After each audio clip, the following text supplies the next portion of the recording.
तरफ अमेरिका अपने टैरिफ्स बढ़ा रहा है हाँ और दूसरी तरफ चाइना का ट्रेड सरप्लस रिकॉर्ड तोड़ रहा है। बिल्कुल। कैसे और इसका इंडिया पर क्या इफेक्ट है? What's the connection? ये सिर्फ एक झलक है। आज हम ऐसे ही कई इंटरकनेक्टेड स्टोरीज को मतलब पूरी तरह अनपैक करने वाले हैं। बिल्कुल। और हाँ, अगर आप चाहते हैं कि ऐसी डीप एनालिसिस आप तक सबसे पहले पहुंचे तो जल्दी से सब्सक्राइब बटन दबा दो so you never miss out. चलो शुरू करते हैं। बिल्कुल।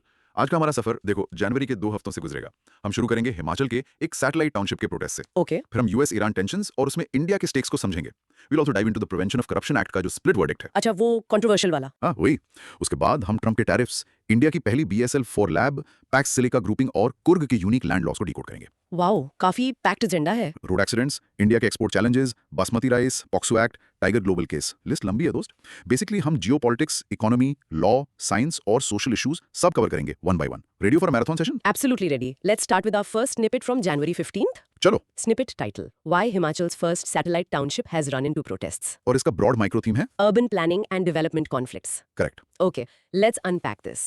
Basically, शिमला इतना मतलब कंजेस्ट हो गया है कि गवर्नमेंट पास में एक नई प्लान्ड सिटी बना रही है। एक सैटेलाइट टाउनशिप। हाँ, एक सैटेलाइट टाउनशिप जिसका नाम है जत्था देवी। सिंपल राइट, बट वेट, यहाँ एक ट्विस्ट है। हमेशा होता है। इसको ऐसे इमेजिन करो, आपके घर के पास की खेती वाली जमीन जहाँ से मान लो सब्जियां आती हैं, हाँ। वहाँ सडनली एक बड़ा हाउसिंग प्रोजेक्ट अनाउंस हो जाए। Oh no. कैसा लगेगा? यही हो रहा है वहाँ के लोगों के साथ। Got it. तो यहाँ पे जो कंटेंट डिस्कशन है उसमें सबसे पहले इसका इंट्रोडक्शन देखते हैं।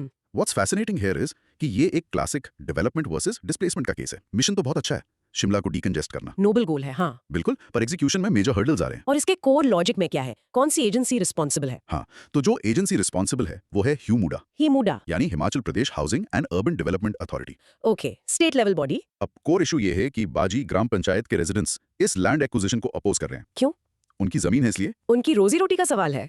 जो लैंड एक्वायर हो रही है वो हाईली फर्टाइल है अच्छा, और उनकी पूरी लाइवलीहुड उसी पर डिपेंड करती है। इससे लीगल एंगल भी आ जाता है। राइट। पूरा प्रोसेस लैंड एक्विजिशन एक्ट के अंडर गवर्न होता है, जो कहता है कि एक सोशल इंपैक्ट असेसमेंट यानी SIA करना जरूरी है। ये मैंडेटरी है। बिल्कुल, ये एक क्रिटिकल स्टेप है ये समझने के लिए कि प्रोजेक्ट का लोकल पॉपुलेशन पर क्या इफेक्ट होगा। ये सिर्फ फॉर्मेलिटी नहीं है, समझे? It's a legal requirement to ensure कि डेवलपमेंट लोगों के सर्वाइवल की कॉस्ट पर ना हो। Got it. तो इसकी UPSC रेलेवेंस क्या है? For UPSC this is pure gold. GS1 में urbanisation and its problems, right. GS2 में गवर्नमेंट पॉलिसीज एंड इंटरवेंशंस और GS3 में ऑफ कोर्स इंफ्रास्ट्रक्चर। तीनों पेपर्स में। हाँ, याद रखना सैटेलाइट टाउनशिप्स अर्बन स्प्रॉल को मैनेज करने का एक की टूल है, पर चैलेंज हमेशा लैंड एक्विजिशन और रिहेबिलिटेशन का होता है। ये केस स्टडी एक परफेक्ट एग्जांपल है। Got it. Now pause and practice saying this part aloud. Satellite townships are a tool for urban decongestion, but often face challenges related to land acquisition and livelihood, necessitating a robust social impact assessment as per the Land Acquisition Act. In short, a project for urban good is facing local resistance due to livelihood concerns. Moving from local issues to the global stage. Next snippet also from Jan 15. Snippet title: US options in Iran could unsettle region, hurt India. And the broad micro theme is Geopolitics and India's strategic interests. अब थोड़ा international scene देखते हैं। Iran में internal protest चल रहे हैं हाँ, काफी इंस्टेबिलिटी है। और US इजराइल वहां मिलिट्री एक्शन लेने का सोच रहे हैं और हम इंडिया बीच में फंस गए हैं। क्यों? Let's find out. इसका एक रियल लाइफ एग्जांपल था ऑपरेशन प्रेइंग मैंटिस 1988 में। Oh wow. जब US नेवी का डायरेक्ट कॉन्फ्रंटेशन हुआ था ईरानियन नेवी के साथ। करंट सिचुएशन उतनी ही टेंस है अगर ज्यादा नहीं तो इसका कॉन्टेक्स्ट क्या है? देखो, इंट्रोडक्शन ये है कि ईरान में इंटरनल इंस्टेबिलिटी है। ये चीज एक्सटर्नल प्लेयर्स जैसे US को एक विंडो देती है इंटरवीन करने की। अच्छा, हो सकता है रेवोल्यूशनरी गार्ड्स के अगेंस्ट या उनकी न्यूक्लियर फैसिलिटीज के against. This is a very volatile situation, समझे? और इसमें इंडिया के स्टेक्स क्या है? अगर हम इसको बिगर पिक्चर से कनेक्ट करें तो India stakes are massive. 3 critical points हैं। Okay, one by one. 1, energy security. हमारी 60% एनर्जी नीड्स वेस्ट एशिया से पूरी होती हैं। 60%, दैट्स ह्यूज। 2, हमारा diaspora. About 8 to 9 million Indians वहां काम करते हैं, वैल्यूएबल रेमिटेंसेस भेजते हैं। राइट। 3, regional stability. कोई भी कॉन्फ्लिक्ट डायरेक्टली हमें अफेक्ट करेगा। और ज्योग्राफिकली क्या सिचुएशन है? ज्योग्राफिकली US नेवल वेसल्स जैसे USS Roosevelt already Arabian gulf और रेड सी में हैं। This is power projection. और MCQ के लिए याद रखना, अल उदैद एयरबेस कतर में है, जो एक मेजर US बेस है। Okay, Al Udeid in Qatar. और सबसे important, the Strait of Hormuz, global oil transit के लिए एक क्रूशियल चोक पॉइंट, वो भी यहीं है। राइट। यहाँ कोई भी कॉन्फ्लिक्ट एनर्जी प्राइसेस के लिए कैटास्ट्रोफिक होगा। बिल्कुल। इसकी UPSC रेलेवेंस तो क्लियर है। वाइटल है। IR सेक्शन इन GS2 के लिए questions on India's interests in West Asia, energy security, diaspora diplomacy, ये सब बहुत कॉमन है। और geography? The geography part, Strait of Hormuz, Al Udeid airbase, इसकी फॉर प्रीलिम्स। ये लोकेशंस बिल्कुल याद होनी चाहिए। Right. So a key line to remember. Practice saying this aloud. India's stakes in West Asia include energy security, a large diaspora, and regional stability. all of which are threatened by a potential US-Iran conflict centered around the strategic Strait of Hormuz. Basically West Asia की चिंगारी पूरे region को जला सकती है और India's interest are directly at risk. Sticking with Jan 15, let's dive into a complex legal battle. Snippet title: Draft Law Shielding Honest Officers, and the broad micro theme. Governance and Anti-Corruption Legislation. सोचो, आप एक senior officer हो, आपने एक decision लिया good faith में. बाद में उस डिसीजन पर इन्वेस्टिगेशन शुरू हो जाती है. डर लगेगा ना? बिल्कुल. इसी डर से पॉलिसी पैरालिसिस होता है. ऑफिसर्स डिसीजन लेने से कतराते हैं. इसी से बचने के लिए एक लॉ है, पर उस पर सुप्रीम कोर्ट में जजेस एग्री नहीं कर पा रहे हैं. इसका एक ग्रेट एग्जांपल था कोलगेट इशू. जब सुप्रीम कोर्ट के इंटरवेंशन के बाद ब्यूरोक्रेट्स नेचुरल रिसोर्सेज एलोकेट करने में एक्सट्रीमली कॉशियस हो गए थे. राइट, पूरा सेक्टर स्लो डाउन हो गया था. एग्जैक्टली. ये लॉ वही प्रिवेंट करने की कोशिश करता है. तो इस लॉ का इंट्रोडक्शन क्या है? देखो, कोर इशू है अकाउंटेबिलिटी और ऑनेस्ट ऑफिसर्स को फ्रिवलस इन्वेस्टिगेशन से प्रोटेक्ट करने के बीच बैलेंस बनाना. अ डेलिकेट बैलेंस. बिल्कुल. इसके लिए प्रिवेंशन ऑफ करप्शन एक्ट को 2018 में अमेंड करके सेक्शन 17A ऐड किया गया. अच्छा, सेक्शन 17 है. ये कहता क्या है? सेक्शन 17A कहता है कि पुलिस को किसी भी पब्लिक सर्वेंट के ऑफिशियल डिसीजन को इन्वेस्टिगेट करने से पहले गवर्नमेंट की अप्रूवल लेनी होगी. Okay, prior sanction. हाँ, प्रायर सैंक्शन. अब यहाँ पे ड्रामा है. एक 2 जज बेंच ने इस पर स्प्लिट वर्डिक्ट दिया. स्प्लिट वर्डिक्ट मतलब? जस्टिस विश्वनाथन ने इसको अपहोल्ड किया, पर एक कंडीशन के साथ. अप्रूवल गवर्नमेंट नहीं बल्कि लोकपाल या लोकायुक्ता जैसी इंडिपेंडेंट स्क्रीनिंग बॉडी दे. Okay, interesting condition. लेकिन जस्टिस नगरत्ना ने इसे सीधा अनकॉन्स्टिट्यूशनल बोलकर स्ट्राइक डाउन कर दिया. So no clear decision yet. Wow, इसका कोई हिस्टोरिकल पैरेलल है? हाँ, बिल्कुल. Subramanian Swamy versus CBI case 2014 का. उसमें एक सिमिलर प्रोटेक्शन जिसे सिंगल डायरेक्टिव कहते थे for joint secretaries and above, उसको स्ट्राइक डाउन किया गया था for being discriminatory. Got it. तो इसकी UPSC relevance? This is super important for GS2 polity governance transparency और GS4 ethics conscience versus rules. Right. The debate around Section 17A is about preventing policy paralysis versus ensuring accountability. याद रखना, ये Indian governance का एक central theme है. This is a complex but important one. Rehearse presenting this out loud. Section 17A of the Prevention of Corruption Act requires prior sanction for probes, but its constitutionality is debated as seen in the recent split verdict, echoing the Subramaniam Swamy case, which struck down the single directive. In short, एक law जो officers को protect करने के लिए है, उस पर भी सुप्रीम कोर्ट डिवाइडेड है. Okay, last one from Jan 15th, focusing on trade wars. Snippet title: Trump tariffs cut China's surplus. और ब्रॉड माइक्रो थीम है international trade and economics. Here's where it gets really interesting. America ने China पर tariffs लगाए. सोचा उनका trade surplus कम हो जाएगा. But guess what? क्या? China's global trade surplus hit a record $1.2 trillion in 2025. Wow. How? इसे एक रिवर की तरह सोचो. आप एक जगह डैम बना देते हो यूएस मार्केट में, हाँ. पर पानी हाइप नहीं होता. It just flow somewhere else. हाँ. Europe, India, South East Asia. अच्छा. एग्जैक्टली वही हुआ चाइनीज गुड्स के साथ. तो इस कॉन्सेप्ट को क्या कहते हैं? This is a classic example of trade diversion. और ये दिखाता है कि एक ग्लोबलाइज्ड वर्ल्ड में बायलैटरल टैरिफ्स की लिमिट्स क्या हैं. Okay, trade diversion. तो इसका कोर लॉजिक क्या है? कोर लॉजिक ये है कि चाइना का सरप्लस यूएस के साथ तो गिरा, पर वो शिफ्ट होकर बाकी दुनिया के साथ बढ़ गया, इंक्लूडिंग इंडिया. तो यूएस ने चाइना से खरीदने के बजाय मान लो वियतनाम से खरीदा, और चाइना ने यूएस को बेचने के बजाय यूरोप और इंडिया को ज्यादा बेचा. This is trade diversion. Right. और इसका ऑपोजिट क्या है? इसका ऑपोजिट है ट्रेड क्रिएशन, जो फ्री ट्रेड एग्रीमेंट्स या FTAs का काम होता है. ओके. और इंडिया के लिए इसमें क्या take away? For India source कहता है कि हमारे फॉरेक्स रिजर्व्स सफिशिएंट हैं. हम लगभग 1 साल के इंपोर्ट्स फाइनेंस कर सकते हैं, जो एक क्वेश्चन देता है. पर ये ट्रेंड एक मेजर जियोपॉलिटिकल और इकोनॉमिक शिफ्ट है. तो इसकी यूपीएससी रेलेवेंस सीधी GS3 है. बिल्कुल. Core GS3, Indian economy, concepts जैसे trade surplus, deficit, forex reserves और स्पेशली ट्रेड डाइवर्जन और ट्रेड क्रिएशन के बीच का डिफरेंस, ये फंडामेंटल है. Now pause and practice saying this part aloud. Trade diversion occurs when tariffs on one country cause trade to shift to other countries rather than reducing overall trade, as seen with China's record surplus despite US tariffs. Exactly. In short, US tariffs didn't cripple China's trade. They just rerouted it globally. Moving on to January 16th, a big development in science and tech. Those this is super cool. Snippet title: In Gujarat, India's first state-funded lab to study most lethal pathogens. Broad micro theme: science and technology, public health, infrastructure. All right, this is big. India को अपनी पहली state-funded BSL-4 lab मिल रही है गांधीनगर, गुजरात में. BSL-4 सुनने में किसी sci-fi movie जैसा लगता है, राइट? बिल्कुल. इसको ऐसे इमेजिन करो, एक बैंक वॉल्ट पर दुनिया के सबसे डेंजरस जर्म्स के लिए. Wow. Multiple security layers, special airlocks और scientist full body space suits में अपने ऑक्सीजन सप्लाई के साथ. That's a BSL-4 lab. Okay. तो इसका इंट्रोडक्शन क्या है? BSL का मतलब क्या है? BSL का मतलब है बायो सेफ्टी लेवल. ये 1 से 4 तक जाता है. BSL-4 highest level of bio containment है. Highest level. हाँ. ये लैब्स पैंडेमिक प्रिपेयर्डनेस के लिए एसेंशियल हैं. और इसके कोर लॉजिक में ये लैब्स हैंडल क्या करती हैं? ये लैब्स हैंडल करती हैं सबसे डेंजरस और एक्सोटिक पैथोजेंस जिनकी कोई वैक्सीन या क्योर नहीं है. जैसे वायरसेस लाइक इबोला, निपा और कॉन्गो फीवर जो एरोसॉल से ट्रांसमिट होते हैं. ओके. और इससे पहले इंडिया में ऐसी लैब्स थी? हाँ, इससे पहले इंडिया में ICMR के under national institute of virology Pune में सिविलियन BSL-4 लैब्स थी और एक DRDO के अंदर ग्वालियर में डिफेंस लैब. तो ये गांधीनगर वाली अलग कैसे है? गांधीनगर लैब का स्टेट फंडेड होना एक सिग्निफिकेंट स्टेप है.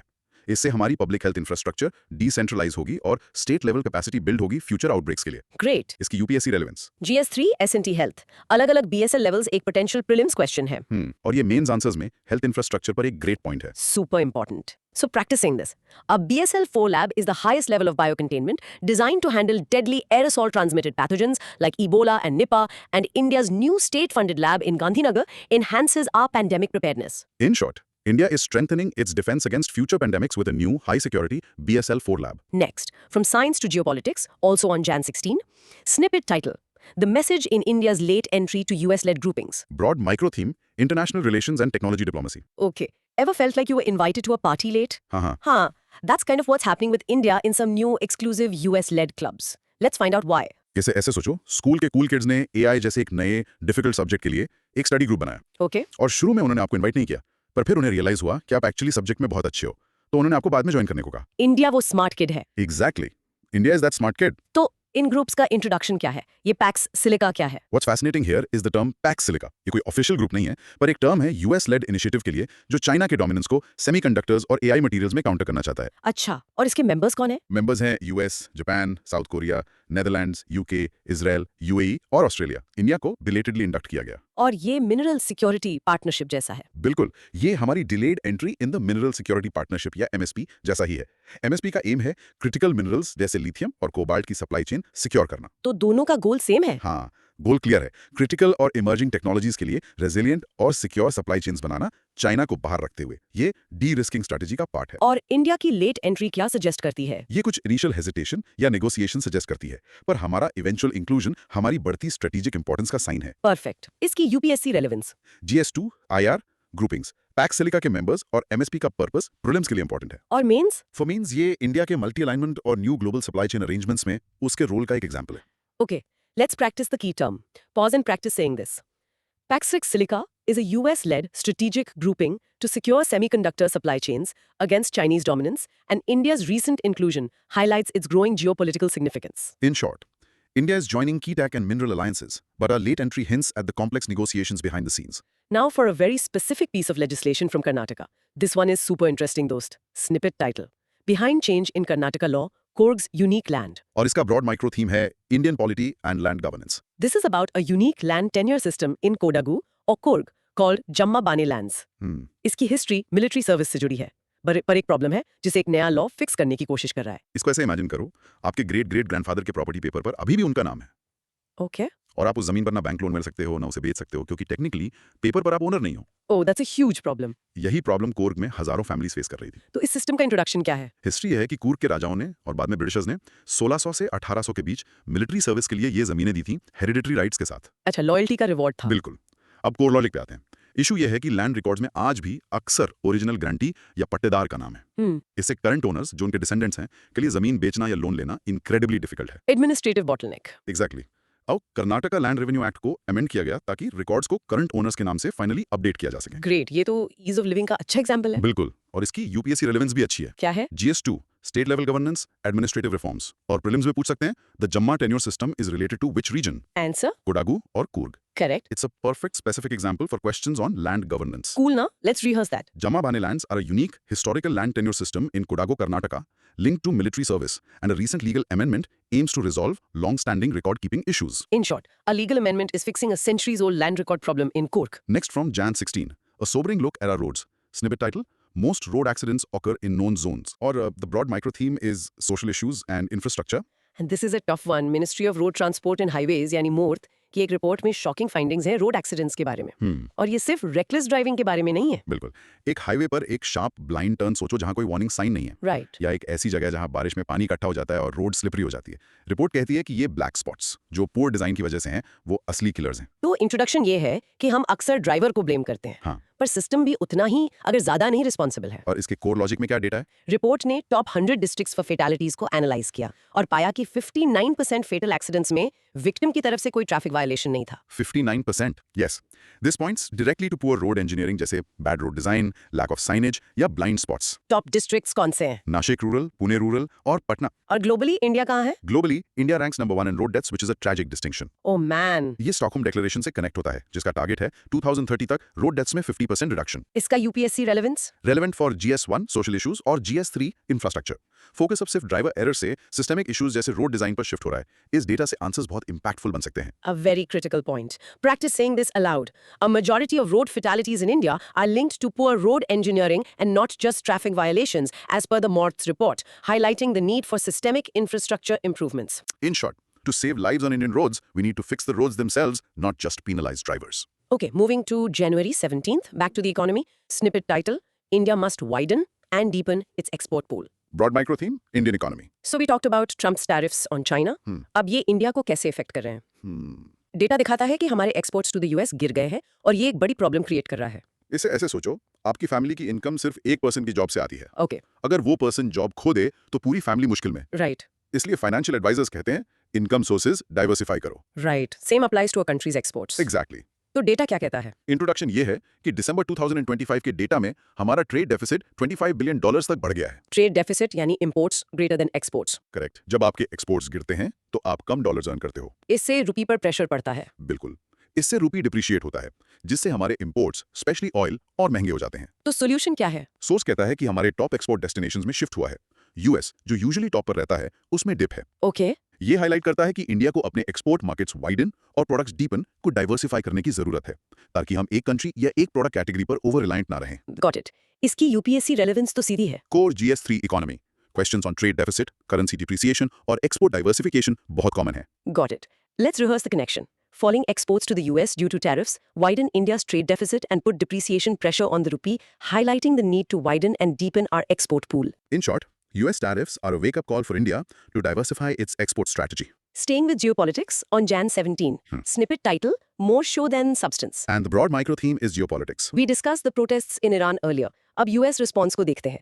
यहाँ एनालिसिस कहता है कि ये more talk than action है. It's like a person जो पब्लिक में बहुत टफ टॉक करता है हाँ. और प्राइवेटली क्वाइट फोन कॉल्स करके सिचुएशन डी-एस्केलेट करने की कोशिश कर रहा है. अच्छा. यूएस पॉस्चरिंग कर रहा है पर फुल ब्लोन वॉर से बचना भी चाहता है. Exactly. इसका इंट्रोडक्शन ये है कि यूएस रिस्पॉन्स अंडर ट्रंप को ऑसिलेटिंग असर्शंस कहा गया है. Oscillating assertions. हाँ, ये अग्रेसिव रेटोरिक और कॉशियस मूव्स के बीच स्विंग करता है. तो कोर लॉजिक क्या है? एक तरफ टफ टॉक है पर दूसरी तरफ अल उदैद बेस कतार से कुछ ट्रूप्स निकालने जैसे मूव्स हैं. यहाँ फैसिनेटिंग चीज है ओमान का रोल. ओमान. हाँ, ओमान ट्रेडिशनली यूएस और ईरान के बीच एक क्वाइट मीडिएटर या मैसेंजर रहा है. अच्छा, एक बैक चैनल रोल. बिल्कुल, एक सीक्रेट डिप्लोमेट की तरह. आर्टिकल में 1953 coup against prime minister Mossadegh का भी मेंशन है as historical context for Iranian distrust of the US. So the situation is complex. Very complex. और इसकी यूपीएससी रेलेवेंस ये है कि ओमान का रोल वेस्ट एशिया डिप्लोमेसी में प्रीलिम्स और मेंस के लिए एक अच्छा स्पेसिफिक पॉइंट है. Interesting. So let's practice this. Oman often acts as a key diplomatic mediator between the US and Iran in West Asia, facilitating crucial back-channel communication. In short, the US response to Iran's protests appears to be a mix of public posturing and cautious de-escalation, with Oman playing a key role. Next, a very specific commodity is under threat. Snippet title: New Trump tariff could be last straw for basmati exports to Iran. Broad macro theme: agriculture and international trade. India's basmati rice, एक famous GI tag product, एक double whammy face कर रहा है, specially Iranian market में. इसको ऐसे imagine करो, आप एक शॉपकीपर हो. ठीक है. सडनली गवर्नमेंट आपके प्रोडक्ट पर एक ह्यूज टैक्स लगा देती है और एट द सेम टाइम आपका सबसे बड़ा कस्टमर अपनी जॉब खो देता है. ओह, दैट्स बैड. यही हो रहा है हमारे बासमती एक्सपोर्टर्स के साथ. तो इसका कॉन्टेक्स्ट क्या है? इंट्रोडक्शन ये है कि ईरान, सऊदी अरेबिया और इराक के बाद इंडिया का थर्ड लार्जेस्ट मार्केट है बासमती के लिए. Third largest? तो ये एक बिग डील है. बिल्कुल. प्रॉब्लम दो है. फर्स्ट, 25% यूएस टैरिफ का थ्रेट. और सेकंड, ईरान अपनी सब्सिडाइज करेंसी इंपोर्ट्स के लिए खत्म कर रहा है. इससे हमारा राइस उनके लिए और महंगा हो जाएगा. इंडियन एक्सपोर्टर्स अक्सर दुबई, यूएई के थ्रू शिपमेंट्स रूट करते हैं पेमेंट इश्यूज के लिए. पर ये नए चैलेंजेस बहुत बड़े हैं. और इसका इम्पैक्ट सीधा फार्मर्स पर पड़ेगा. पंजाब और हरियाणा के फार्मर्स पर. ये क्लासिक केस है कि कैसे जियोपॉलिटिक्स और दूसरे कंट्रीज की डोमेस्टिक पॉलिसी इंडियन फार्मर्स को डायरेक्टली इंपैक्ट कर सकती है. UPSC relevance. Links to GS3, agriculture economy, impact of liberalisation on the economy. ये एग्रीकल्चरल एक्सपोर्ट्स के चैलेंजेस डिस्कस करते वक्त कोट करने के लिए एक परफेक्ट एग्जांपल है. A direct impact on farmers. Let's practice this line aloud. Indian basmati exports to Iran are threatened by a combination of potential US tariffs and changes in Iran's domestic import policy, impacting farmer incomes. In short, a combination of US trade policy and Iranian economic policy is creating a perfect storm for India's basmati exporters. Now for a very sensitive legal and social issue from Jan 17. Snippet title: Why SC wants Curve to consider a Romeo-Juliet exception for POXO Act. Broad micro theme: Law, Society and Juvenile Justice. The POXO Act of 2012 एक बहुत strict law है children को sexual offences से protect करने के लिए. हाँ, बिल्कुल. ये 18 से नीचे किसी को भी माइनर डिफाइन करता है और कोई भी sexual act even with consent एक क्राइम है. पर इससे एक अनइंटेंडेड प्रॉब्लम क्रिएट हो रही है. रोमियो एंड जूलियट की क्लासिक स्टोरी सोचो। Okay. और टीनेजर्स थे, प्यार में थे, पर उनकी फैमिलीज उनके खिलाफ थी। Right. आज अगर रोमियो और जूलियट इंडिया में 17 साल के होते तो उनका रिलेशनशिप पोक्सो के अंडर एक क्राइम माना जा सकता था, भले ही वो कंप्लीटली कंसेंशुअल हो। That's the problem. तो इसका इंट्रोडक्शन क्या है? कोर इशू ये है कि लॉ अपने करंट फॉर्म में कंसेंशुअल एडोलेसेंट रिलेशनशिप्स को क्रिमिनलाइज कर रहा है, स्पेशली 16-18 एज ग्रुप में। इंटेंट प्रेडेटर्स को रोकना था, पर इसमें इनोसेंट टीनेजर्स भी फंस रहे हैं। और इसका कोर लॉजिक सुप्रीम कोर्ट क्या कह रहा है? सुप्रीम कोर्ट ऑब्जर्व कर रहा है कि पॉक्सो के अंडर बहुत से केसेस प्रेडेटरी अब्यूज के नहीं, बल्कि टीनेज रिलेशनशिप्स के हैं, जो क्रिमिनलाइज हो रहे हैं, अक्सर डिसअप्रूविंग पेरेंट्स की वजह से। ओके, इसलिए कोर्ट ने गवर्नमेंट से एक रोमियो जूलियट क्लॉज कंसिडर करने को कहा है। ये क्या है? Basically a close and age exemption for consensual acts. और गवर्नमेंट का क्या स्टैंड है? गवर्नमेंट का स्टैंड है कि वो 18 से एज ऑफ कंसेंट कम करने के अगेंस्ट है, citing the need to protect children from abuse. तो इट्स अ डेलिकेट बैलेंस। बिल्कुल, प्रोटेक्शन और पर्सनल लिबर्टी के बीच। इसकी यूपीएससी रेलेवेंस? फॉर एमसीक्यूज याद रखो, age of consent in India is 18 और पॉक्सो एक्ट विक्टिम्स के लिए जेंडर न्यूट्रल है। ये GS1 सोशल इश्यूज और GS2 लॉज वल्नरेबल सेक्शंस के लिए रेलेवेंट है। This is a really nuanced debate. Rehearse saying this. The POCSO Act is facing calls for a Romeo-Juliet exception to decriminalize consensual relationships among older adolescents 16-18 years, highlighting the tension between child protection and individual autonomy. In short, the Supreme Court is pushing for a distinction between predatory abuse and consensual adolescent romance under the POCSO Act. Moving to Jan 19, a landmark Supreme Court verdict on tax. This is a big one, dost. Snippet. Title. SC's Tiger Global case verdict could reshape future of cross-border deals. Broad micro theme, taxation and international law. Okay, this is a big one for corporate law and finance. इसमें बड़े नाम है, tiger global, Flipkart और Walmart. और ये सब एक huge deal पर टैक्स के बारे में है। इसे ऐसे इमेजिन करो, आप एक हाई टैक्स कंट्री में रहते हो, ठीक है? तो आप एक लो टैक्स कंट्री में एक फेक एड्रेस बनाते हो और टैक्समैन को कहते हो कि आप वहां रहते हो, सिर्फ पैसे बचाने के लिए। अच्छा, कुछ बड़ी कंपनीज यही करती हैं और सुप्रीम कोर्ट ने अभी कहा है नॉट सो फास्ट। तो इस केस का इंट्रोडक्शन क्या है? ये एक लैंडमार्क केस है।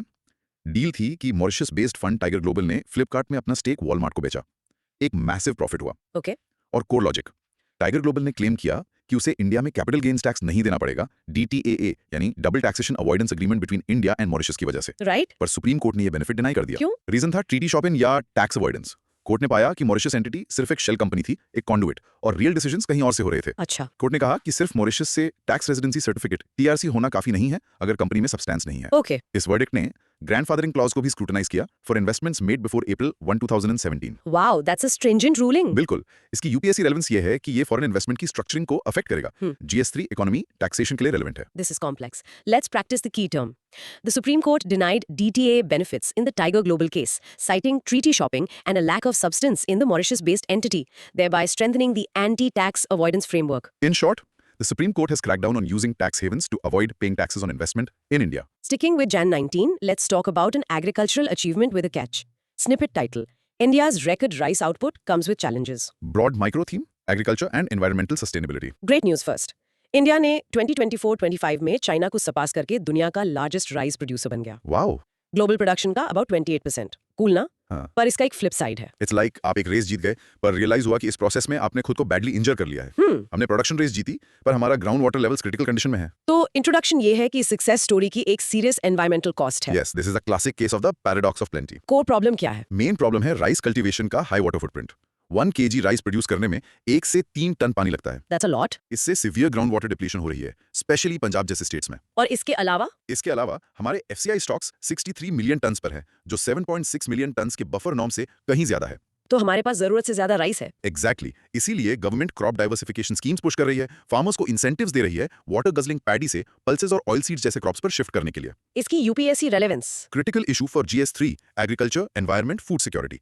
आप इसको MSP इश्यूज, वाटर क्राइसिस और सेकंड ग्रीन रेवोल्यूशन की जरूरत से लिंक कर सकते हैं। A classic case of over production creating new problems. Rehearse saying this. India's record rice production has led to severe groundwater depletion, especially in Punjab, prompting a government push for crop diversification away from water-intensive paddy cultivation. In short, India is the new rice king, but it's a thirsty crown to wear. Next, a quick dive into urban governance from Jan 19. Snippet titled Election, Lottery Election. How Mumbai will get new mayor. Broad micro theme, urban local governance. Mumbai जैसे बड़े शहर का mayor कैसे चुना जाता है? ये उतना स्ट्रेट फॉरवर्ड नहीं है जितना आप सोचते हैं। इसमें कॉर्पोरेटर्स, लॉटरीज और रिजर्वेशंस इन्वॉल्व हैं। It's not like a US city जहां लोग डायरेक्टली अपने मेयर के लिए वोट करते हैं। राइट। यहाँ ये ऐसा है जैसे एक स्कूल क्लास पहले क्लास रिप्रेजेंटेटिव्स चुनती हैं और फिर वो रिप्रेजेंटेटिव्स अपने बीच से एक हेड स्टूडेंट मेयर चुनते हैं। Got it. Indirect election. हाँ, तो इंट्रोडक्शन ये है कि ये process 74th constitutional amendment act पर बेस्ड है। अर्बन लोकल बॉडीज वाला। करेक्ट। कोर लॉजिक ये है कि मेयर इनडायरेक्टली इलेक्ट होता है कॉर्पोरेटर्स द्वारा, और कॉर्पोरेटर्स डायरेक्टली लोगों द्वारा। हाँ, मेयरल पोस्ट में SC, ST ओबीसी और वुमेन के लिए रोटेशनल रिजर्वेशंस हैं। और कैटेगरी कैसे डिसाइड होती है? एक लॉटरी से अ ड्रॉ ऑफ लॉट्स। इससे फेयरनेस और रिप्रेजेंटेशन इंश्योर होती है ओवर टाइम। अच्छा, और मेयर के पास पावर कितनी होती है? एक और की पॉइंट है कि मेयर लार्जली एक सेरेमोनियल हेड है। Real executive power municipal commissioner के पास है, जो एक आईएएस ऑफिसर होता है। Got it. इसकी यूपीएससी रेलेवेंस? फॉर एमसीक्यूज की टेकअवेज हैं इनडायरेक्ट इलेक्शन मेथड और लॉटरी सिस्टम फॉर रिजर्वेशन। ये GS2 polity local governance 74th amendment के अंदर आता है। So not a direct election. Let's practice that. Mumbai's mayor is elected indirectly by corporators with the post-reservation category decided by a lottery system and the executive power lies with the municipal commissioner. In short, the path to becoming Mumbai's mayor is through an election by peers, not the public, with a touch of luck from a lottery. Last one for Jan 19, a bit of political theory. Snippet title, The Way Trump is Using Monroe Doctrine. Broad micro theme, international relations and historical doctrines. The Monroe Doctrine. सुना है इसके बारे में दोस्त? हाँ, ये 1823 की एक यूएस पॉलिसी है और आज इसे एक नए कंट्रोवर्शियल तरीके से यूज किया जा रहा है। इसे ऐसे इमेजिन करो, आप अपने पड़ोसियों को कहते हो ये मेरी गली है, यहाँ कोई आउटसाइडर इंटरफेयर नहीं करेगा, सिर्फ मैं डिसाइड करूंगा कि इस गली में क्या होगा। Okay, that was the original Monroe doctrine for the Americas, Europe को बाहर रहने को कहने के लिए। तो इसका इंट्रोडक्शन क्या है? इंट्रोडक्शन ये है कि Monroe doctrine originally US president James Monroe ने 1823 में आर्टिकुलेट की थी। To prevent European colonialism. हाँ, ये एक एंटी कॉलोनियल स्टेटमेंट था, पर अब इसका इंटरप्रिटेशन बदल गया है। कैसे? जैसे कि हिस्टोरियन एन एप्पलबॉम कहती है, अब इसे अक्सर यूएस हेजेमनी और अपने बैकयार्ड जैसे वेनेजुएला में इंटरवेंशन को जस्टिफाई करने के लिए यूज किया जाता है। तो एक एंटी कॉलोनियल डॉक्ट्रिन अब नियो कॉलोनियलिज्म का टूल बन गई है। क्रिटिक्स यही कहते हैं, it's a complete flip in interpretation. इसकी UPSC relevance? For prelims, Monroe doctrine की डेफिनेशन और ओरिजिन इंपॉर्टेंट है। ये GS2 का एक क्लासिक IR कॉन्सेप्ट है। इसका एवोल्यूशन समझना दिखाता है कि फॉरेन पॉलिसी डॉक्ट्रिन्स को कंटेम्परेरी इंटरेस्ट के लिए कैसे रीइंटरप्रेट किया जा सकता है। A 200-year-old doctrine with modern implications? Rehearsing this, the Monroe Doctrine, originally an anti-colonial policy to keep Europe out of the Americas, is now criticized as a tool for US interventionism in the region. In short, An old American foreign policy rule is getting a controversial modern reboot. kicking off Jan 20th with a consumer rights case. Snippet title. In Mohanlal's case, how Kerala HC outlined liability in endorsements. Broad micro theme. Consumer protection law. अगर एक celebrity एक product को endorse करता है और वो खराब निकलता है, तो क्या सेलिब्रिटी लायबल है? Good question. Kerala high court ने इसे देखा एक केस में जिसमें एक्टर मोहनलाल इन्वॉल्व थे। इसे ऐसे इमेजिन करो, आपका फेवरेट क्रिकेटर एक हेल्थ ड्रिंक एडवर्टाइज करता है, आप उसे खरीदते हो पर वो काम नहीं करता। हाँ, क्या आप उस क्रिकेटर को सू कर सकते हो? कोर्ट ने इसी सवाल का जवाब दिया। तो कोर्ट ने क्या कहा? इंट्रोडक्शन ये है कि ये new consumer protection act of 2019 के अंडर एक बहुत रेलेवेंट इशू है। केरला हाई कोर्ट के वर्डिक्ट ने एक इंपॉर्टेंट डिस्टिंक्शन क्लियर किया। क्या डिस्टिंक्शन? तो कोर लॉजिक ये है कि इंडोर्सर अनफेयर ट्रेड प्रैक्टिसेस के लिए लायबल नहीं है अगर उनका एक्चुअल ट्रांजैक्शन या डेफिशिएंसी इन सर्विस से कोई डायरेक्ट लिंक नहीं है। ओके। लेकिन ये मिसलीडिंग एडवर्टाइजमेंट से अलग है। अच्छा। एक्ट का section 21 central consumer protection authority CCPA को पावर देता है कि वो एंडोर्सर्स को मिसलीडिंग एड्स के लिए पेनलाइज करें, फाइन्स के साथ। फाइन्स और फ्यूचर एंडोर्समेंट्स पर बैन भी, अनलेस वो प्रूव कर दें कि उन्होंने अपनी ड्यू डिलिजेंस की थी। तो लायबिलिटी स्पेसिफिकली मिसलीडिंग एड से जुड़ी है। एग्जैक्टली, प्रोडक्ट के फेल होने से नहीं। इसकी UPSC relevance? Key nuance for GS2 laws consumer rights और GS4 ethics in advertising. Due diligence for celebrity endorsers 2019 act में एक मेजर चेंज है। Important distinction. Let's practice. Under the Consumer Protection Act 2019, an endorser is liable for misleading advertisements if they haven't done due diligence, but not necessarily for the product's quality itself. In short, celebrities can be penalized for lying in an ad, but they aren't the shopkeeper. Next, a new global body proposed by Trump, also from Jan 20. Snippet title, Board of Peace. Broad micro theme, international relations and global governance. Trump ने एक नई body propose की है, board of peace, Gaza और global issues के लिए, और India को ज्वाइन करने के लिए इनवाइट किया गया है। पर कुछ कंसर्न्स हैं। इसे ऐसे सोचो, एक नया एक्सक्लूसिव क्लब बन रहा है प्रॉब्लम सॉल्व करने के लिए। ओके। पर ये क्लब कहता है कि उसे मेन स्कूल के रूल्स फॉलो करने की जरूरत नहीं है। तो इससे उसकी अथॉरिटी और इंटेंशंस पर सवाल उठेंगे। एग्जैक्टली। इंट्रोडक्शन ये है कि इस प्रपोज्ड बोर्ड का स्ट्रक्चर अनयूजुअल है। कोर लॉजिक क्या है? चेयर ट्रंप अपनी प्रेसिडेंसी के बाद भी रहेंगे। मेंबरशिप के लिए $1 बिलियन का कंट्रीब्यूशन या पर्सनल इनवाइट चाहिए। मेंबर्स में US, UK, UAE हैं, जो एब्राहम अकॉर्ड्स की लेगेसी दिखाता है। मेन कंसर्न क्या है? मेन कंसर्न ये है कि ये body outside the United Nations framework operate करेगी as a transitional governing administration. इससे इसकी लेजिटिमेसी पर सवाल उठते हैं, और ये UN सिक्योरिटी काउंसिल जैसे एग्जिस्टिंग इंस्टीट्यूशंस के साथ कैसे इंटरैक्ट करेगी। तो इसकी UPSC रेलेवेंस? इंडिया के लिए इन्विटेशन सिग्निफिकेंट है, पर ज्वाइन करना एक कॉम्प्लेक्स डिप्लोमेटिक डिसीजन होगा। ये GS2 international institutions India's foreign policy के लिए रेलेवेंट है। A parallel global structure. Let's rehearse this.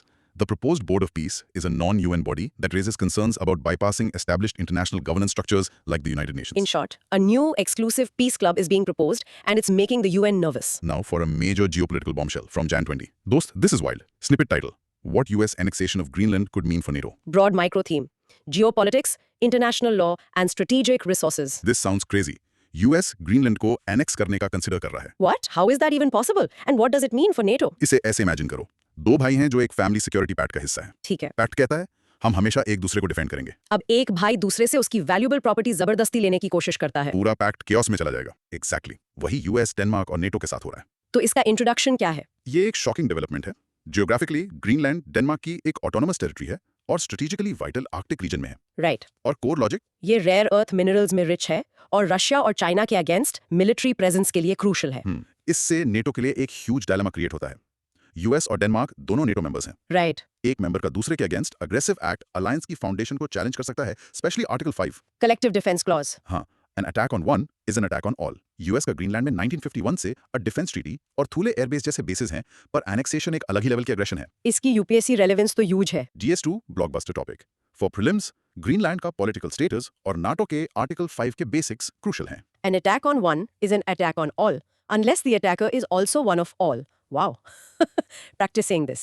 A potential US annexation of Greenland, a territory of fellow NATO member Denmark, would create an unprecedented crisis within the alliance, challenging its core collective defense principle, Article 5. In short, a potential US move on Greenland could break NATO from the inside. Last one for Jan 20, some positive news from the world of medicine. Snippet title: Blockbuster drug, proven against a range of cancers, may get much cheaper. Broad micro theme: science, health and intellectual property rights. Some great news for cancer patients. Nivolumab नाम की एक blockbuster drug India में बहुत सस्ती होने वाली है। Patent को 20 साल की मोनोपोली की तरह सोचो, जो एक इन्वेंटर को मिलती है। ठीक है। इसका इंट्रोडक्शन क्या है? ये इंडिया में एडवांस्ड कैंसर ट्रीटमेंट की एक्सेसिबिलिटी के लिए एक गेम चेंजर है। और ये ड्रग काम कैसे करती है? कोर लॉजिक ये है कि निवोलोमैब एक टाइप की इम्यूनोथेरेपी है, एक मोनोक्लोनल एंटीबॉडी। ओके। केमोथेरेपी की तरह नहीं, जो सभी फास्ट ग्रोइंग सेल्स को मारती है। इम्यूनोथेरेपी हमारे अपने इम्यून सिस्टम को एनहांस करती है ताकि वो कैंसर सेल्स को ढूंढकर लड़े। वाओ। ड्रग का पेटेंट एक्सपायर हो गया, जिससे इंडियन फर्म जाइडस को एक बायोसिमिलर बनाने का मौका मिला। बायोसिमिलर यानी जेनेरिक वर्जन। एसेंशियली हाँ, एक कॉम्प्लेक्स बायोलॉजिकल ड्रग का। इसके यूपीएससी रेलेवेंस? नेग्लिजिबल एब्लोबेलियन। Great for SNT in GS3। Concepts जैसे पेटेंट्स, जेनेरिक्स और बायोसिमिलर्स, ये एक फैंटास्टिक एग्जांपल है कि कैसे IPR लॉज इनोवेशन को इंसेंटिवाइज और एक्सपायरी पर पब्लिक हेल्थ को प्रमोट कर सकते हैं। Science for the win. Let's rehearse that. The patent expiry of the immunotherapy drug nivolumab has allowed for the creation of cheaper biosimilars in India, significantly increasing access to advanced cancer treatment. In short, a top cancer drug is going off patent, and that's great news for patients' wallets. Kicking off January 21st with a crisis in our apple orchards. Snippet title: For India's apple sector, import concessions just the latest red flag. Broad micro theme: agriculture, trade policy, and climate change. India के Apple growers, specially Himachal Pradesh और Jammu and Kashmir में multiple challenges face कर रहे हैं। और एक नई trade deal बस लेटेस्ट प्रॉब्लम है। इसको ऐसे सोचो, आप एक फार्मर हो जो सर्दियों में एप्पल्स बेचता है। ठीक है। अब एक नई ट्रेड डील से एक दूसरे देश से फ्रेश सस्ते एप्पल्स उसी टाइम पर बेचे जा सकते हैं। ऊपर से आपके अपने पेड़ों पर वियर्ड वेदर की वजह से कम एप्पल्स लग रहे हैं। तो double hit. Exactly, you are being hit from two sides. तो इसका इंट्रोडक्शन क्या है? इमीडिएट इशू है न्यूजीलैंड से एप्पल्स पर रिड्यूस्ड इंपोर्ट ड्यूटी, एक FTA के अंडर 50% से 25% कर दी गई। और इसका कोर लॉजिक क्या है? इंटरेस्टिंग चीज है सीजनैलिटी। न्यूजीलैंड के एप्पल्स काउंटर सीजनल हैं, वो हमारे ऑफ सीजन में आते हैं। ओके। इससे उनके फ्रेश एप्पल्स और हमारे कोल्ड स्टोरेज में रखे एप्पल्स के बीच कॉन्फ्लिक्ट होता है। पर एक डीपर प्रॉब्लम भी है। हाँ, क्लाइमेट चेंज। हिमालयन रीजन में कम स्नो और रेन हो रही है, जिससे एप्पल ट्रीज को फ्रूट बेयर करने के लिए जरूरी चिलार्स इफेक्ट हो रहे हैं। तो trade policy plus climate impact, हाँ, दोनों हमारे की एप्पल प्रोड्यूसिंग स्टेट्स को हिट कर रहे हैं। इसकी UPSC relevance: relevant for GS3, agriculture, climate change, trade policy. ये एक परफेक्ट एग्जांपल है कि कैसे ग्लोबल और लोकल फैक्टर्स कन्वर्ज करके एग्रीकल्चरल सेक्टर में डिस्ट्रेस क्रिएट करते हैं। या double whammy Indeed. Practicing this, India's apple sector is threatened by both increased competition from imports due to FTAs and reduced productivity due to climate change affecting the required chill hours. In short, it's getting harder for Indian apple farmers to compete both with foreign fruit and with a changing climate. Next, a broader look at the impact of US trade policy, also from Jan 21. Snippet title: Trump's Great Trade Reset made China great again. Broad micro theme: international trade and geopolitics. This is a counterintuitive take, दोस्त। Argument ये है कि US protectionism और tariffs जो China को weaken करने के लिए थे, उन्होंने एक्चुअली उसकी ग्लोबल पोजीशन को स्ट्रेंथन कर दिया। कैसे? इट्स लाइक स्कूल में किसी को बुली करने की कोशिश करना। Okay. आपका प्लान उन्हें आइसोलेट करना हो सकता है, पर इसके बजाय ये उन्हें दूसरे लोगों के साथ नए और स्ट्रॉन्ग फ्रेंडशिप्स बनाने पर फोर्स कर देता है। Right. यूएस ने चाइना को आइसोलेट करने की कोशिश की, पर चाइना ने बस बाकी दुनिया के साथ अपने टाइज डीपन कर लिए। तो इसका इंट्रोडक्शन क्या है? ये वही ट्रेड डाइवर्जन का कॉन्सेप्ट है जो हमने पहले डिस्कस किया, पर एक मैक्रो जियोपॉलिटिकल स्केल पर। It's about unintended consequences. और कोर लॉजिक: यूएस आइसोलेशनिज्म और टैरिफ्स ने चाइना को अपने ट्रेड पार्टनर्स डाइवर्सिफाई करने पर फोर्स किया। ओके, रिजल्ट ये हुआ कि चाइना का ओवरऑल ट्रेड सरप्लस भाग गया और डीएचएल ग्लोबल कनेक्टेडनेस ट्रैकर के अनुसार उनके ट्रेड डिस्टेंसेस एक्चुअली बढ़ गए, मतलब वो ज्यादा दूर के पार्टनर से ट्रेड कर रहे हैं। इसने दूसरे कंट्रीज को भी बीजिंग के साथ ज्यादा एंगेज करने पर पुश किया। इससे डीकपलिंग और डी रिस्किंग का कॉन्सेप्ट आता है ना? बिल्कुल, डीकपलिंग यानी इकोनॉमीज को पूरी तरह सेपरेट करना और डी रिस्किंग यानी क्रिटिकल एरियाज में डिपेंडेंसी कम करना। और दुनिया डी रिस्किंग की तरफ जा रही है। हाँ, अब फुल डीकपलिंग नहीं, और चाइना इसका फायदा उठा रहा है। इसकी UPSC relevance. Prime GS2 IR material, you must know the difference between decoupling and D risking. Very interesting. Rehearse the key concepts aloud. Decoupling refers to a complete economic separation, while de-risking is a more targeted approach to reduce dependency on a single country for critical supplies like semiconductors. In short, by trying to isolate China, the US inadvertently pushed China to make more friends around the world. Sticking with tariffs on Jan 21, who really pays for them? Snippet title: Who pays for Trump tariffs? Almost exclusively Americans. Broad micro theme, economics and trade policy impact. So when the US puts a 25% tariff on goods from China or India, who actually bears the cost? The exporter or the American consumer? एक study का clear answer है। इसे ऐसे सोचो, आपके पड़ोस में एक दुकान 25% एंट्री फी चार्ज करना शुरू कर देती है। ओके। बाहर से आने वाले सेलर्स अपने प्राइसेस कम नहीं करते हैं, वो बस उस दुकान पर आना बंद कर देते हैं। जो कुछ आते हैं वो एंट्री फी का कॉस्ट आप यानी कस्टमर पर पास ऑन कर देते हैं। टैरिफ्स बिल्कुल ऐसे ही काम करते हैं। एग्जैक्टली। तो स्टडी क्या कहती है? केल इंस्टीट्यूट की एक स्टडी ने पाया कि टैरिफ्स इंपोर्टर्स और अल्टीमेटली कंज्यूमर्स पर एक डायरेक्ट कंजम्पशन टैक्स की तरह काम करते हैं। ओके। इसने उस मिथ को बस्ट कर दिया कि exporting country page the tariff. बिल्कुल। कोर लॉजिक ये है कि चाइना और इंडिया जैसे कंट्रीज के एक्सपोर्टर्स ने अपने प्राइसेस टैरिफ एब्जॉर्ब करने के लिए कम नहीं किए। अच्छा। उन्होंने अपने प्राइसेस मेंटेन रखे और बस कम वॉल्यूम बेचा। इसका मतलब यूएस इंपोर्टर को ओरिजिनल प्राइस प्लस टैरिफ देना पड़ा और ये हायर कॉस्ट यूएस कंज्यूमर को पास ऑन हो गई। हाँ, हायर प्राइसेस के फॉर्म में। इसकी यूपीएससी रेलेवेंस, ये GS3 के लिए इंसिडेंस ऑफ टैक्स के इकोनॉमिक कॉन्सेप्ट का एक फैंटास्टिक रियल वर्ल्ड एग्जांपल है। ये एम्पिरिकली प्रूव करता है कि टैरिफ्स प्राइमरीली उन्हीं को हर्ट करते हैं जो उन्हें लगाते हैं। So it's a tax on your own people. Let's practice that. Studies show that US tariffs were paid almost entirely by American consumers in the form of higher prices, as foreign exporters did not lower their prices to absorb the cost. In short, tariffs are less a weapon against other countries and more a tax on your own citizens. Last one for Jan 21st, a story about sports and infrastructure. Snippet title, Pune Grand Tour. How a lapped cycle city clinched top international cycling race.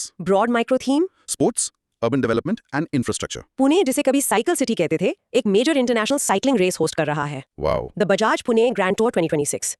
This is a big deal for Indian sports. Cool ना? It's like आपकी city को एक mini Olympics event host करने का मौका मिल गया। हाँ। International athletes और मीडिया के लिए प्रिपेयर करने के लिए सिटी गवर्नमेंट अचानक से सालों से पेंडिंग सारे रोड रिपेयर्स और ब्यूटिफिकेशन प्रोजेक्ट्स फास्ट ट्रैक कर देती है। तो स्पोर्ट्स इवेंट एक कैटलिस्ट बन जाता है। एग्जैक्टली। तो इस रेस का इंट्रोडक्शन क्या है? ये इंडिया की पहली ever UCI 2.2 multi stage race होगी। UCI यानी यूनियन साइक्लिस्ट इंटरनेशनल साइकिलिंग की वर्ल्ड गवर्निंग बॉडी है। ओके। और इसका कोर लॉजिक एक 2.2 race Olympic qualification points offer करती है, जो एथलीट्स के लिए एक मेजर इंसेंटिव है। Race route western Ghats, Mulshi, Maval से गुजरेगा, जो स्टनिंग है। पर की टेकअवे है स्पोर्ट्स इवेंट और इंफ्रास्ट्रक्चर डेवलपमेंट के बीच का लिंक। अच्छा। सोर्स कहता है कि इस इवेंट की वजह से 500 करोड़ के rapid road upgrades fast track किए गए। इसकी UPSC relevance? For prelims UCI का फुल फॉर्म और उसका स्पोर्ट पोटेंशियल क्वेश्चंस हैं। फॉर मेंस GS3 इंफ्रास्ट्रक्चर, ये एक पॉजिटिव केस स्टडी है। Sports driving development. Here's this.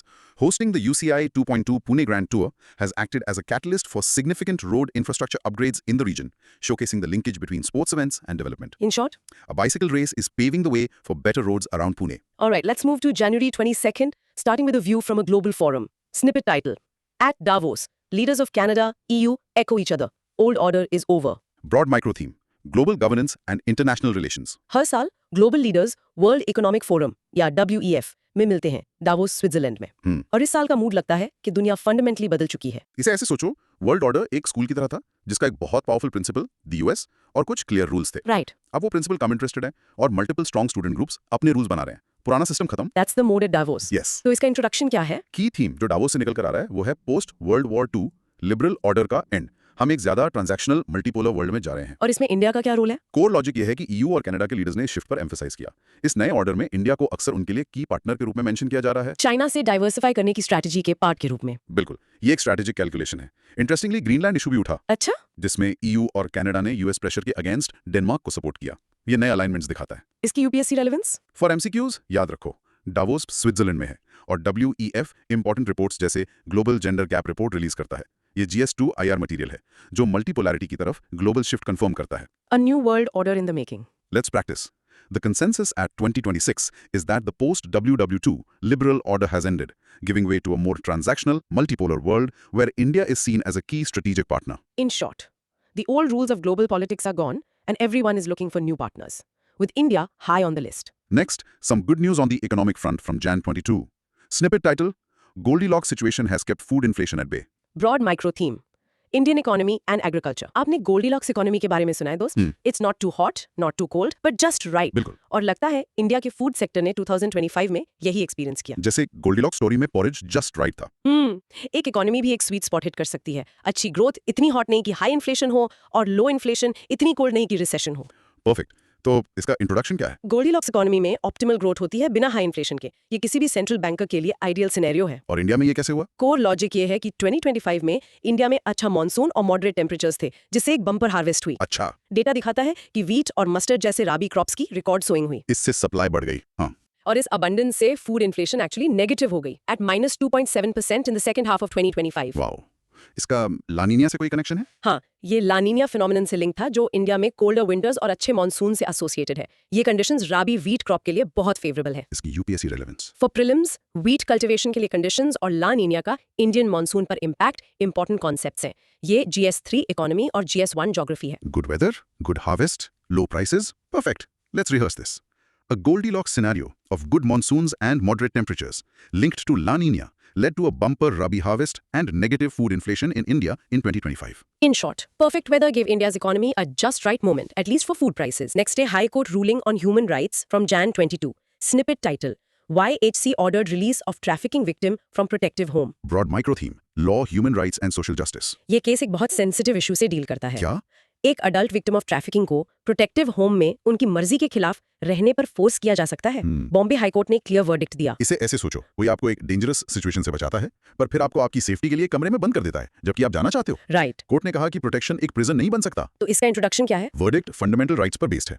Bombay high court ने रूल किया कि एक अडल्ट को उनकी मर्जी के खिलाफ प्रोटेक्टिव होम में डिटेन नहीं किया जा सकता। और कोर लॉजिक? एक्ट या पीटा 1956 के अंदर एक क्रूशल डिस्टिंक्शन किया। क्या डिस्टिंक्शन? पीटा सेक्सुअलिटी के कमर्शियल एक्सप्लॉयटेशन को क्रिमिनलाइज करता है, जैसे ब्रॉथल चलाना या पिंपिंग, पर ये सेक्स वर्क को क्रिमिनलाइज नहीं करता अगर वो प्राइवेटली कंसेंटिंग अडल्ट्स द्वारा किया जाए। अच्छा। एक विक्टिम को होम में रहने पर फोर्स करना, भले ही उनकी प्रोटेक्शन के लिए, उनकी ऑटोनॉमी और डिग्निटी का वायलेशन माना गया। इसकी UPSC relevance? Important for GS2 laws, vulnerable sections, fundamental rights. For MCQs, adult trafficking victims versus minors के राइट्स एक की डिस्टिंक्शन है। A crucial verdict on personal liberty. Practice saying this aloud.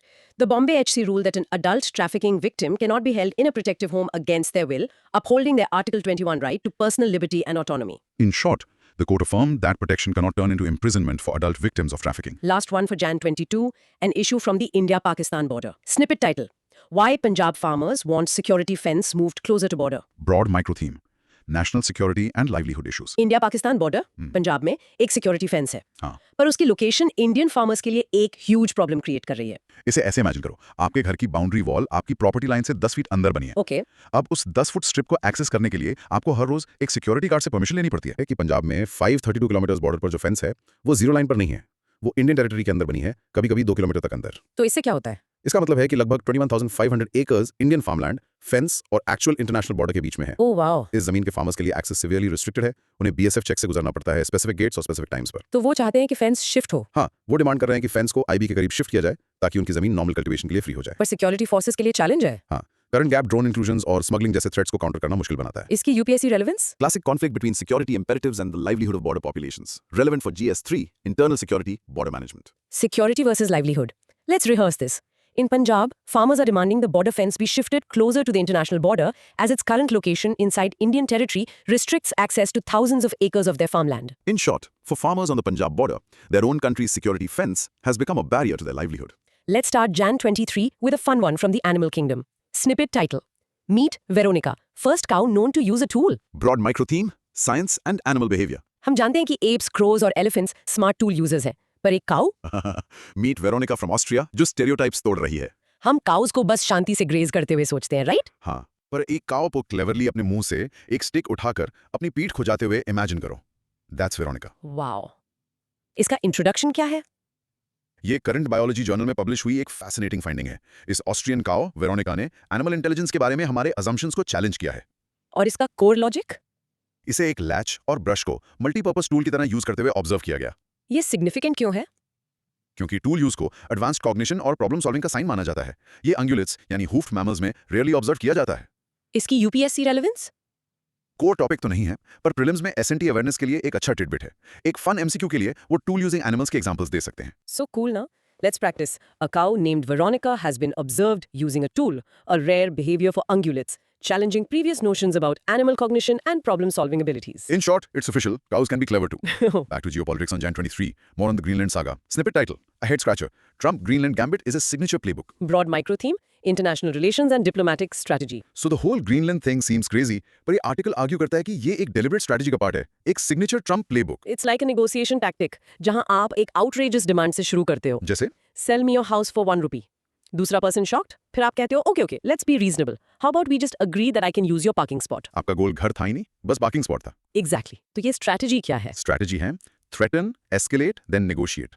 ये एक transactional high pressure diplomacy का form है, और Greenland ही target क्यों है? क्योंकि ये rare earths, oil, cobalt, graphite और लिथियम जैसे रिसोर्सेज में इनक्रेडिबली रिच है। ओके, सोर्स सजेस्ट करता है कि इस एग्रेसिव पोस्टरिंग से NATO mediated framework for a deal हुआ है। तो एनेक्सेशन का थ्रेट एक टैक्टिक था। हाँ, डेनमार्क को इन स्ट्रैटेजिक रिसोर्सेज पर गारंटीड एक्सेस के लिए नेगोशिएटिंग टेबल पर लाने का। इसकी यूपीएससी रेलेवेंस? ये GS2 IR के लिए इंपॉर्टेंट है।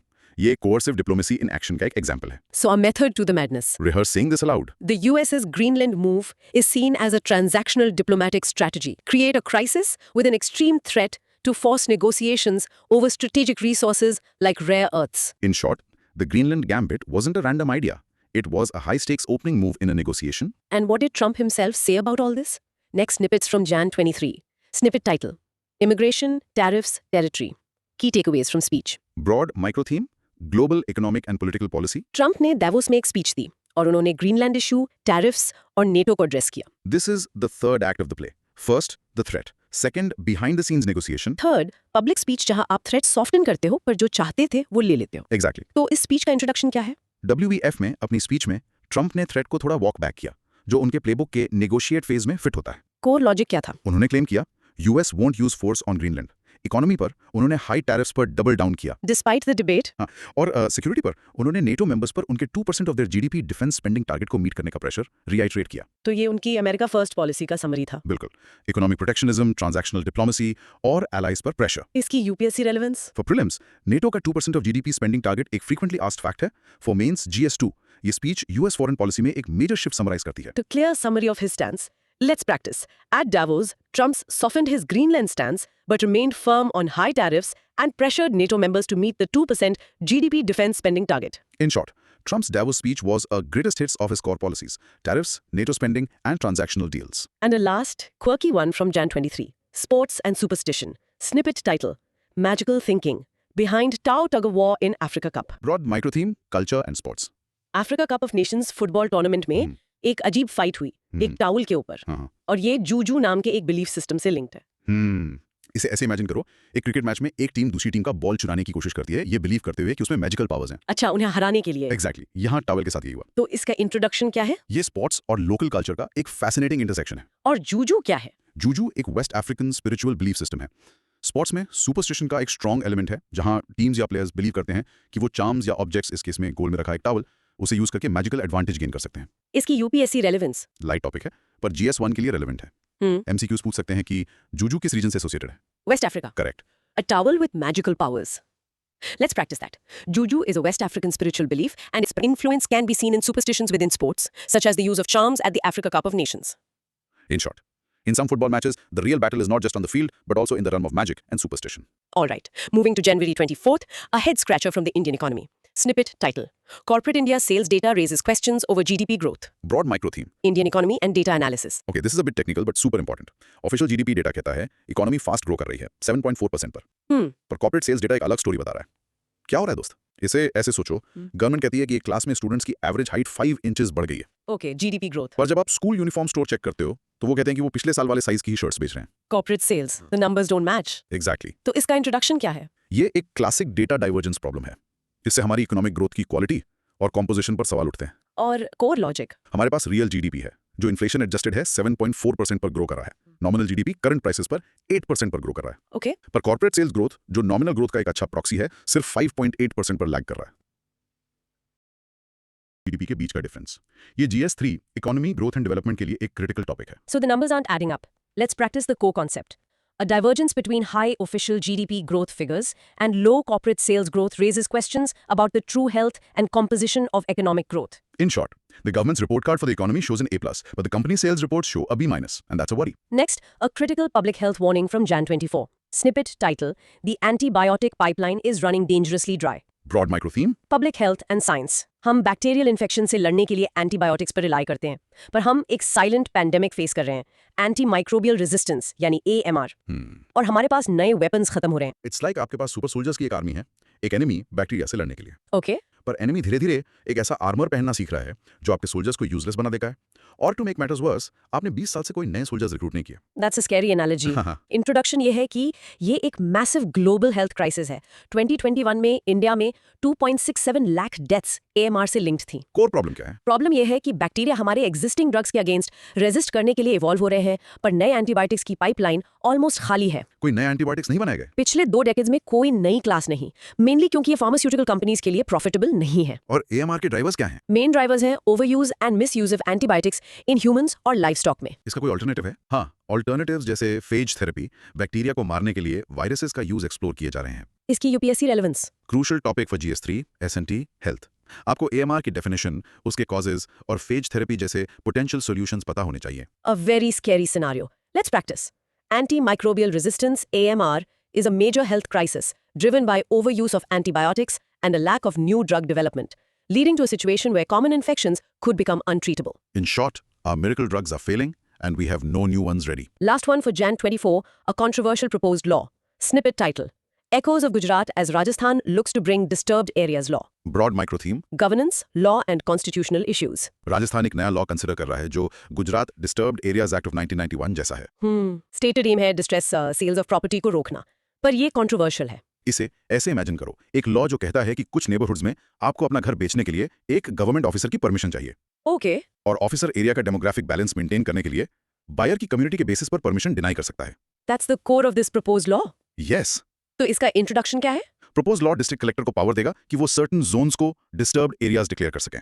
और इसका कोर लॉजिक? इन जोन्स में किसी भी प्रॉपर्टी ट्रांसफर के लिए कलेक्टर का प्रायर सैंक्शन चाहिए होगा। स्टेटेड ऑब्जेक्टिव तो ठीक लग रहा है। स्टेटेड ऑब्जेक्टिव है डिस्ट्रेस सेल्स चेक करना और गेटोइजेशन रोकना, लेकिन ये सिग्निफिकेंट कॉन्स्टिट्यूशनल क्वेश्चंस रेज करता है।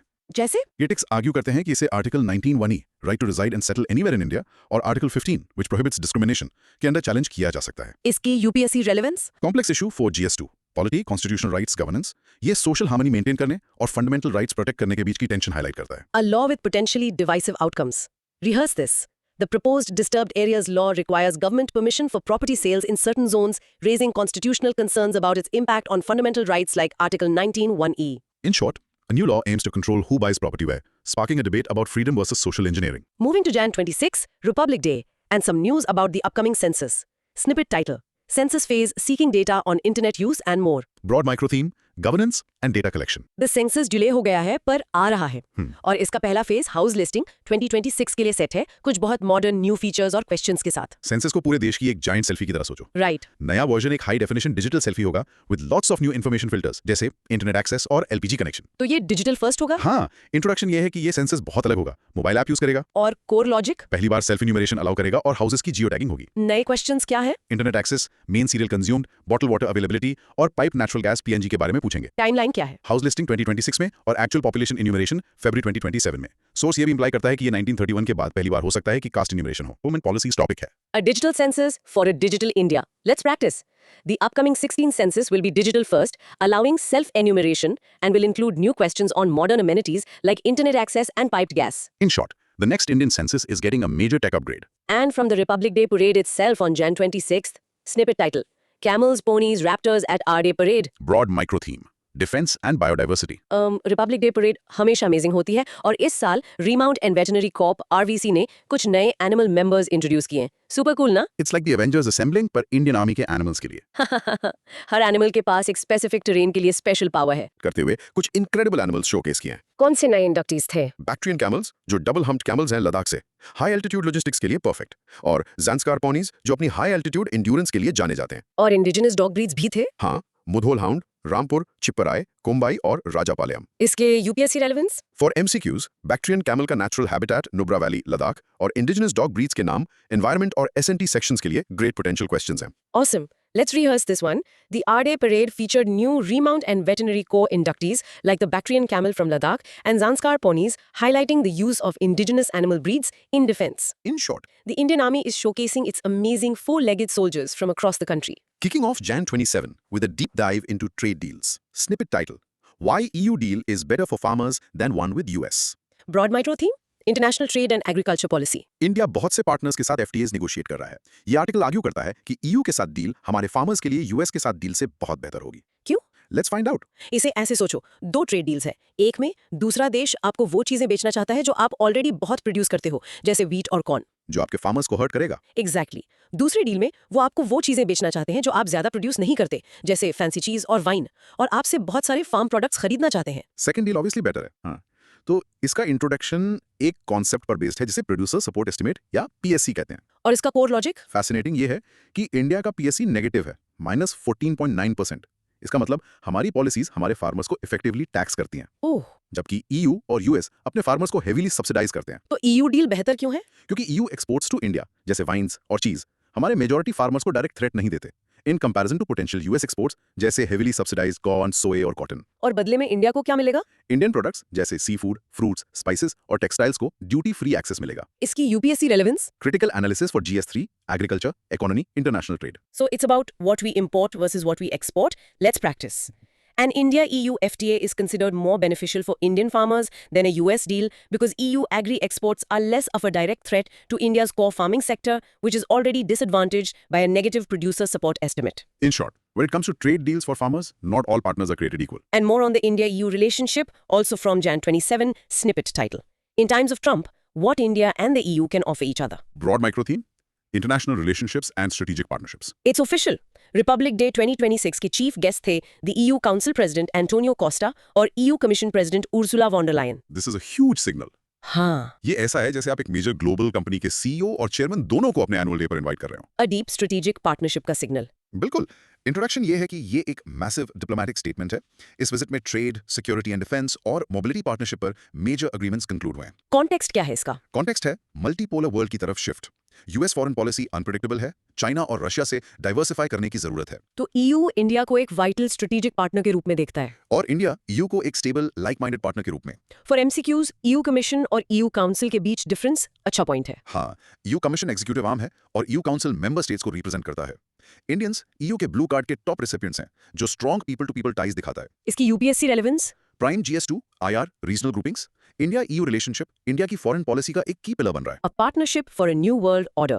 Rehearse this. The India-EU partnership is strengthening, driven by a shared interest in navigating a multipolar world and de-risking from other major powers, as symbolized by the finalization of a comprehensive FTA. In short, in a chaotic world, India and EU are becoming each other's anchor. Next from Jan 27, a look at the future of relationships.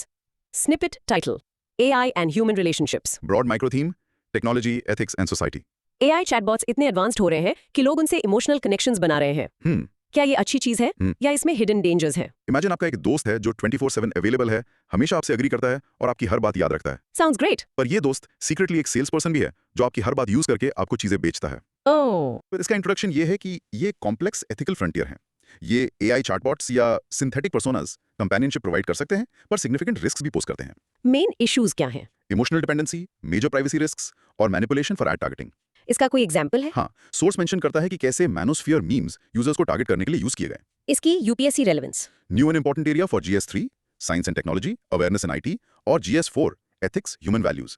AI के ethical implications एक hot topic है mains के लिए। A very modern dilemma. Let's practice. AI companions or synthetic personas raise serious ethical concerns about emotional dependency, data privacy, and the potential for algorithmic manipulation of users. In short, your new AI friend might be a great listener, but it's also a data-hungry marketing tool. Now for a major defense development from Jan 27. This is big, dost. Snippet title: India to expand its hypersonic arsenal with LRSHM missile. Broad micro theme: defence technology and national security. India missile technology में एक huge leap ले रहा है एक नई hypersonic missile के साथ। A potential game changer. बिल्कुल एक नॉर्मल मिसाइल को बुलेट की तरह सोचो। आप उसे फायर करते हो और वो एक प्रिडिक्टेबल पाथ फॉलो करती है। ठीक है। एक हाइपरसोनिक ग्लाइड मिसाइल एक smart super fast paper airplane की तरह है। आप उसे ऊपर लॉन्च करते हो और फिर वो ग्लाइड और मैन्यूवर करती है टारगेट की तरफ at more than 5 times the speed of sound. जिसे इंटरसेप्ट करना ऑलमोस्ट इम्पॉसिबल है। एग्जैक्टली। तो इस मिसाइल का इंट्रोडक्शन क्या है? मिसाइल है LRSHM या long range anti ship hypersonic missile. जी। DRDO डेवलप कर रहा है। और इसके स्पेक्स? रेंज अराउंड 1500 किलोमीटर और हाइपरसोनिक स्पीड यानी मोर देन मॉक 5। ये हाइपरसोनिक ग्लाइड व्हीकल और scramjet engine technology use करती है। इसका प्राइमरी टारगेट? नेवल एसेट्स, इसे कैरियर किलर भी कहते हैं। ये तो इंडियन ओशन रीजन में एक सिग्निफिकेंट डिटरेंट है। हाँ, इसकी यूपीएससी रेलेवेंस ये है कि प्रीलिम्स के लिए बैलिस्टिक, क्रूज और हाइपरसोनिक ग्लाइड मिसाइल्स के बीच का डिफरेंस बहुत इंपॉर्टेंट है। ये core GS3 defence tech topic है। Carrier killer? That's serious. Let's rehearse this. India is developing the LRSHM, a hypersonic glide missile with a 1500-kilometer range, significantly boosting its anti-ship and strategic deterrent capabilities in the Indian Ocean region. In short, India is joining the elite club of nations with hypersonic weapons. Also on Jan 27, a look inside China's military. Snippet title: China's crackdown on top military brass. Broad micro theme, geopolitics and internal Chinese politics. China की military के top पर एक major shake up हो रहा है। Senior generals को हटाया जा रहा है। इसे ऐसे सोचो, एक कंपनी का CEO अपने सबसे इंपॉर्टेंट डिपार्टमेंट्स के हेड्स को फायर कर देता है। इसलिए नहीं कि उनकी परफॉर्मेंस खराब है, तो क्यों? बल्कि इसलिए कि उसे डाउट है कि वो उसके लिए पूरी तरह लॉयल नहीं है। यही हो रहा है चाइना की मिलिट्री में। तो इसका इंट्रोडक्शन क्या है? ये purge central military commission CMC के अंदर हो रहा है, जो चाइना की टॉप डिफेंस बॉडी है जिसे शी जिनपिंग खुद चेयर करते हैं। और कोर लॉजिक? रॉकेट फोर्स, जो न्यूक्लियर मिसाइल्स हैंडल करती है, और इक्विपमेंट डेवलपमेंट जैसे क्रिटिकल डिपार्टमेंट्स के सीनियर जनरल्स को करप्शन के लिए हटाया गया है। इससे दो चीजें पता चलती हैं। हाँ, एक मॉडर्नाइजेशन और डीप रूटेड करप्शन के बीच ऑनगोइंग बैटल, और दो शी जिनपिंग का power consolidation. He wants to ensure the party controls the gun. Exactly. इसकी UPSC relevance? Before UPSC, China के पॉलिटिकल स्ट्रक्चर में CMC का रोल समझना, उनकी डिसीजन मेकिंग समझने के लिए की है। ये GS2 India and it's neighbourhood है। A power play at the top. Practice this.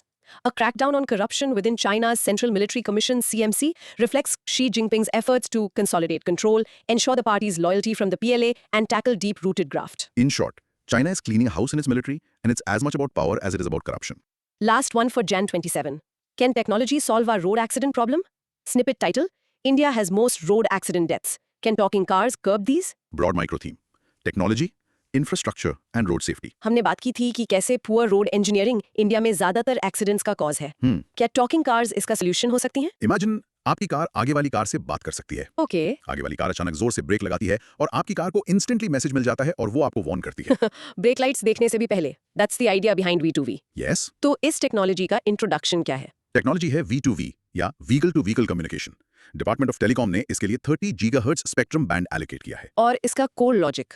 Cars एक दूसरे के साथ रियल टाइम डेटा शेयर कर सकती हैं, जैसे स्पीड, ब्रेकिंग, लोकेशन, ताकि कोलिजन्स प्रिवेंट की जा सकें। पर इसमें चैलेंजेस भी होंगे। हाँ, privacy concerns, cyber security risks और हाई इंफ्रास्ट्रक्चर कॉस्ट। इसकी UPSC relevance? For MCQs, V2V tech और स्पेक्ट्रम बैंड पोटेंशियल क्वेश्चंस हैं। ये GS3 SNT इंफ्रास्ट्रक्चर है। Cars chatting to avoid crashing. Cool. Let's practice. V2V or vehicle-to-vehicle communication technology aims to reduce road accidents by allowing cars to share real-time data to preemptively prevent collisions. In short, the future of road safety might involve your car talking to the car in front of it. Moving to Jan 28, back to the India-EU deal. What was the final push? Snippet title: How shifting trade winds nudged India-EU talks across finish line. Broad micro theme: international trade and geopolitics. India-EU FTA negotiations 2007 में शुरू हुई थी और सालों से अटकी हुई थी। फाइनल कैटलिस्ट क्या था जिससे ये 2026 में फाइनली हो गया? इट्स वीक दो लोग हैं जो पार्टनर बनने में हेजिटेट कर रहे हैं। ठीक है। पर फिर उनके दो सबसे बड़े कॉम्पिटिटर्स आपस में लड़ना शुरू कर देते हैं, केओस क्रिएट करते हुए। अचानक पार्टनर बनना एक बहुत स्मार्ट और स्टेबल आइडिया लगता है। That's India and the EU. Yes. तो इसका इंट्रोडक्शन क्या है? फाइनल पुश जियोपॉलिटिकल फैक्टर्स के कॉम्बिनेशन से आया। और कोर लॉजिक? सोर्स दो मेन कैटलिस्ट्स आइडेंटिफाई करता है। First, US protectionism under Trump, okay. और second, China's industrial overcapacity जो ग्लोबल मार्केट्स को सस्ते गुड्स से फ्लड कर रही थी। इससे इंडिया और EU दोनों को डी रिस्क करने का पुश मिला। हाँ। की सेक्टर्स जो बेनिफिट करेंगे वो है ऑटोमोबाइल्स, सर्विसेज और टेक्सटाइल्स। इसकी UPSC relevance? Perfect example of how global shifts create new opportunities. Great for GS2, IR and GS3 economy. A deal born out of global chaos. Rehearse saying this. The India-EU FTA was finally finalized due to twin catalysts: rising US protectionism and the shared need to de-risk supply chains from China's industrial overcapacity. In short, When the US and China created trade turmoil, India and the EU found each other. Next from Jan 28, a great initiative in policing. Snippet title, Behind Telangana Police Move to Bring FIRs to Doorstep.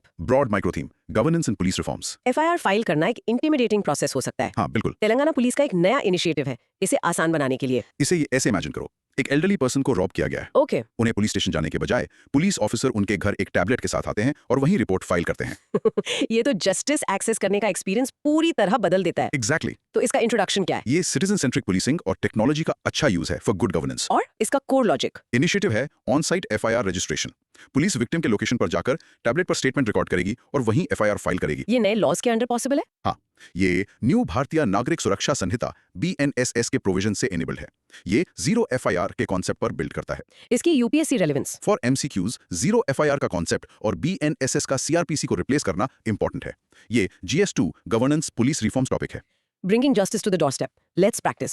Telangana's on-site FIR registration initiative uses technology and legal provisions like Zero FIR under the new BNSS to create a more accessible and citizen-centric policing model. In short, in Telangana, you don't have to go to the police station comes to you. Kicking off Jan 29 with new rules for higher education. Snippet title. New UGC regulations sharpen provisions against caste bias. Broad micro theme, social justice and education policy. University Grants Commission UGC ने universities में caste based discrimination से लड़ने के लिए नए regulations introduce किए हैं। A software update. हाँ राइट। ओल्ड एंटी-माइरस 2012 रूल्स ठीक था, पर नया वर्जन 2026 रूल्स ज्यादा स्ट्रॉन्ग है। इसका इंट्रोडक्शन क्या है? New UGC promotion of equity regulations 2026 में कुछ की चेंजेस हैं। कोर लॉजिक क्या है? ये सभी यूनिवर्सिटीज में इक्वल अपॉर्चुनिटी सेंटर्स EOCs बनाना मैंडेट करते हैं। और क्रूशली स्कोप ऑफ प्रोटेक्शन अब OBCs को भी इंक्लूड करने के लिए एक्सपैंड किया गया है। ओके डिस्क्रिमिनेशन की डेफिनेशन को भी ब्रॉडर बनाया गया है, पर एक कंट्रोवर्सी है। क्या? नए रूल्स ने डिस्क्रिमिनेटरी एक्ट्स की एक स्पेसिफिक लिस्ट जैसे रैगिंग, सेग्रीगेशन हटा दी है जो 2012 के रूल्स में थी। इसकी UPSC relevance? Important for GS1, social issues, and GS2, education, vulnerable sections. Stronger rules, but with a controversial change. Let's practice. New UGC regulations against caste bias expand protection to OBCs and mandate equal opportunity centers, but have controversially removed a specific list of prohibited discriminatory acts from the previous version. In short, new rules aim to make campuses more inclusive, but the devil is in the details.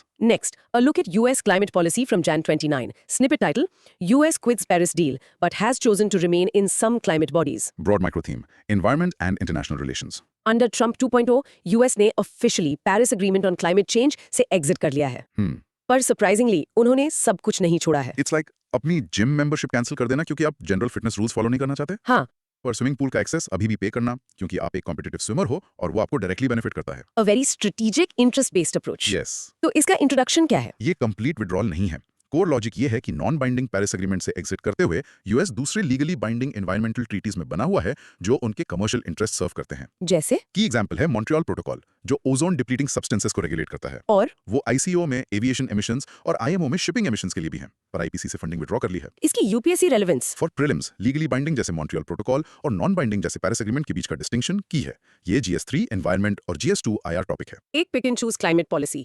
Rehearse this. The US has exited the non-binding Paris Agreement but remains in legally binding treaties like the Montreal Protocol to protect its specific commercial and industrial interests.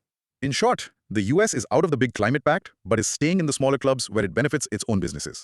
Last one for Jan 29, and it's some scary-sounding military tech. Snippet title. The system that US likely used in Venezuela attack. Broad micro theme, defense technology and non-lethal weapons. US में Venezuela में एक अजीब non-lethal weapon use किया है जिसे डिस्कम्बोबुलेटर कहते हैं। ये क्या है दोस्त? एक ऐसा वेपन इमेजिन करो जो बुलेट्स नहीं, इनविजिबल वेव्स फायर करता है। ओके? एक टाइप से आपको फील होता है कि आपकी स्किन जल रही है।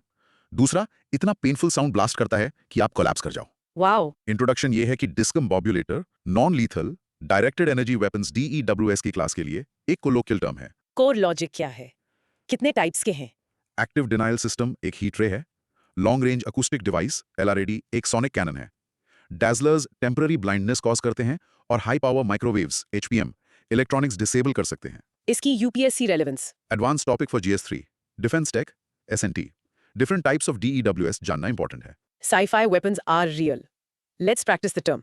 Directed energy weapons, DEWS, like the acoustic LRAD and the microwaves-based active denial system, are non-lethal systems designed to incapacitate targets and disable electronics. In short, the future of warfare might involve weapons that don't kill, but are extremely effective at disabling the enemy. Starting Jan 30 with a look at India's long-term energy future. Snippet title, thorium-based N-power key to securing energy independence. Broad micro theme: science, technology, and energy security. India का nuclear energy के लिए एक unique long term vision है, एक 3-स्टेज programme और की है thorium. Imagine India के पास थोड़ा स्टार्टर फ्यूल यूरेनियम है, पर पोटेंशियल फ्यूल थोरियम का मैसिव अमाउंट है. ओके. 3 स्टेज प्रोग्राम एक क्लेवर प्लान है. स्टार्टर फ्यूल यूज करके पोटेंशियल फ्यूल को एक पावरफुल यूजेबल सुपर फ्यूल में कन्वर्ट करने का. तो इसका इंट्रोडक्शन क्या है ये visionary plan doctor Homi Bhabha ने दिया था. और इसका कोर लॉजिक? ये 3 स्टेजेस क्या है? स्टेज 1 में pressurised heavy water reactors PHWR natural uranium use करके प्लूटोनियम बनाते हैं. ठीक है. स्टेज 2 में फास्ट ब्रीड रिएक्टर्स FBR इस प्लूटोनियम को यूज करते हैं और थोरियम को यूरेनियम 233 में कन्वर्ट करते हैं. और स्टेज 3. स्टेज 3 में advanced heavy water reactors AHWR इस थोरियम U233 फ्यूल साइकिल पर चलेंगे. ये अल्टीमेट गोल है. इसकी UPSC relevance? For prelims stage 3 का फ्यूल U233 और मोनाजाइट सैंड्स की लोकेशन केरला ओडिशा क्रूशल है. Core GS3 S&T energy topic है. A brilliant long-term plan. Rehearse this. India's 3-stage nuclear program is designed to ultimately use its vast thorium reserves by converting them into U-23 fuel in stage 2, thereby ensuring long-term energy security in stage 3. In short, India's ultimate nuclear dream is powered by thorium. Next, from Jan 30, what's happening with our currency? Snippet title: Why rupee's challenges are primarily external. Broad micro theme: Indian economy. रूपी pressure में है.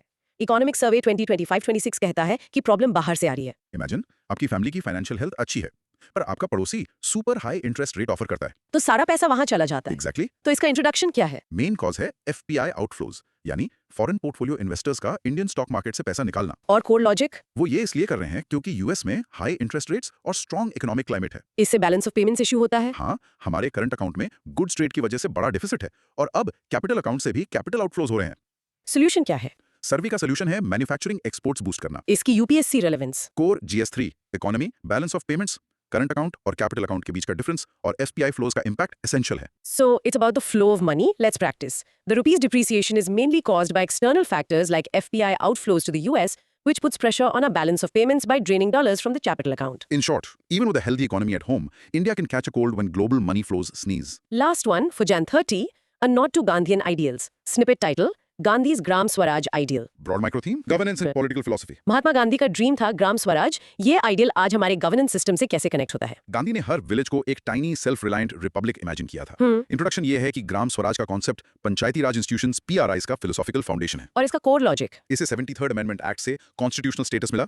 Article 40 भी इसके बारे में कहता है. कोई मॉडर्न स्कीम है इस पर बेस? हाँ, संसद आदर्श ग्राम योजना. इसकी UPSC relevance? Important for GS2 Panchayati Raj and GS4 Gandhian thought. From an ideal to a constitutional reality. Rehearse this. The Gandhian ideal of Gram Swaraj, village self-rule, is constitutionally manifested through the 73rd Amendment Act establishing Panchayati Raj institutions, as envisioned in Article 40 of the Constitution. In short, Gandhi's vision for empowered villages is the bedrock of local self-government in India today. Finally, we're at January 31st. Just ahead of the budget, what are the big worries? Snippet title: Budget 2026. The 3 big macro worries for India. Broad micro theme: Indian economy and fiscal policy. Budget आने वाला है और economists 3 बड़ी macro economic concerns flag कर रहे हैं. Imagine आप अपना फैमिली बजट प्लान कर रहे हो. ठीक है. 3 प्रॉब्लम्स हैं. पहला, आपकी इनकम उतनी तेजी से नहीं बढ़ रही जितना सोचा था. दूसरा, आपकी सेविंग्स का परसेंटेज गिर रहा है. और तीसरा, आप फ्यूचर के लिए इन्वेस्ट नहीं कर रहे. यही इंडियन इकोनॉमी फेस कर रही है. हाँ. तो 3 वरीज क्या हैं? 1. Decelerating nominal GDP. 2. Low tax buoyancy. Tax बुओयेंसी क्या है? इसका मतलब हमारी टैक्स रेवेन्यू ग्रोथ हमारी GDP ग्रोथ से धीमी है. और third? 3.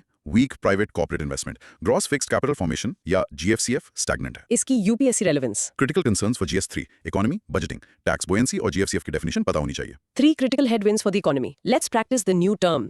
Tax buoyancy measures how responsive tax revenue growth is to GDP growth. A buoyancy below 1 indicates that tax collections are not keeping pace with the economy. In short, ahead of the budget, the economy is facing a trifecta of problems: slower nominal growth, weak tax collections, and shy private investors. And the very last snippet for today, a quick one from the world of celebrity. Snippet title: In the Beckham family feud, it's a trademark. Broad micro theme: Intellectual property rights, IPR. To end on a lighter note, Beckham's के family feud छोड़ एक important legal concept सामने आता है, the trademark. It's like आपकी family का नाम एक स्पेशल पिकल बनाने के लिए फेमस है. Okay, अगर आपका cousin same family name use करके एक अलग पिकल बेचना शुरू कर दे तो आप लीगल एक्शन ले सकते हो. got it. तो ये trademark issue है. हाँ, ट्रेडमार्क एक टाइप का IPR है जो ब्रांड नेम्स, लोगोज और सिंबल्स को प्रोटेक्ट करता है. और दूसरे types of IPR? Patents, inventions के लिए, कॉपीराइट्स, आर्टिस्टिक लिटरेरी वर्क्स के लिए और जियोग्राफिकल इंडिकेशंस या GIs जैसे बासमती राइस. इसकी UPSC relevance? Broadly under GS3 IPR issues. Prelims के लिए इनके बीच बेसिक डिफरेंसेस जानना इंपॉर्टेंट है. So, protecting your brand. Let's practice. A trademark is a form of intellectual property right that protects a brand's unique name and logo from being used by others, distinct from a patent which protects an invention. In short, even in family fights, protecting your brand name is serious business. Wow! What a session, दोस्त! हमने जनवरी के इन 2 हफ्तों को पूरी तरह से निचोड़ लिया है. बिल्कुल. We covered everything from urban planning and geopolitics to complex economic trends and landmark legal cases. हाँ. Yes, a quick recap. On the geopolitical front, हमने rising US-Iran tensions देखे, India का delicate balancing act, Greenland की strategic importance और Pax Silica जैसी नई groupings. Right. In economics, हमने Trump के tariffs का impact, India का widening trade deficit, basmati exports के challenges, India EU FTA breakthrough और budget से पहले की macroeconomic worries analyze की. और law and governance? उसमें हमने anti-graft law पर split verdict, POSC act debate, Tiger global tax case, UGC के नए regulations और Coorg के unique land laws discuss किए. और साइंस एंड टेक में? इंडिया की पहली स्टेट फंडेड BSL-4 लैब, एक ब्लॉकबस्टर कैंसर ड्रग का patent expiry, talking cars, V2V tech और इंडिया का हाइपरसोनिक मिसाइल प्रोग्राम. परफेक्ट. अब to make sure this all sticks, थोड़ा सोच लो इन क्वेश्चंस के बारे में. 1. ट्रेड डाइवर्शन का कॉन्सेप्ट इंडिया EU FTA के फाइनलाइजेशन से कैसे कनेक्ट होता है? कैटलिस्ट क्या था? Good one. 2. Section 17A of the PCA में लीगल प्रोटेक्शन को सुब्रमण्यम स्वामी केस में स्ट्राइक डाउन किए गए सिंगल डायरेक्टिव से कंपेयर करो. कोर डिफरेंस और सिमिलैरिटी क्या है? इंटरेस्टिंग. 3. हमने 2 स्ट्रेटेजिक रिसोर्स रिलेटेड स्टोरीज की बात की, मिनरल सिक्योरिटी पार्टनरशिप और ग्रीनलैंड इशू. दोनों के पीछे कॉमन जियोपॉलिटिकल गोल क्या है? ओके. 4. क्या आप पंजाब में राइस प्रोडक्शन के हाई वाटर फुटप्रिंट को गवर्नमेंट की क्रॉप डाइवर्सिफिकेशन स्कीम्स के पुश से लिंक कर सकते हो? Yes, that connects. 5. मॉर्थ रिपोर्ट ने कहा कि 59% रोड फेटालिटीज में कोई ट्रैफिक वायलेशन नहीं होता. टॉकिंग कार्स, V2V टेक्नोलॉजी इस स्पेसिफिक प्रॉब्लम को कैसे एड्रेस कर सकती है? Future tech for a current problem. And 6. हमने डीकपलिंग और डी-रिस्किंग दोनों सुने. ग्लोबल सप्लाई चेन्स के कॉन्टेक्स्ट में इन दोनों टर्म्स के बीच सटल पर इंपॉर्टेंट डिफरेंस क्या है? Here's a final challenge for you, दोस्त. Based on everything we discussed, अगर आपको the key challenges and opportunities for the Indian economy in 2026 पर 250 word का आंसर लिखना हो, तो आपके top 3 points क्या होंगे? सोच के कमेंट सेक्शन में लिखना. Great challenge. That's all for this detailed analysis. अगर ये सेशन आपके लिए हेल्पफुल था, तो इसे अपने fellow aspirants के साथ शेयर जरूर करना.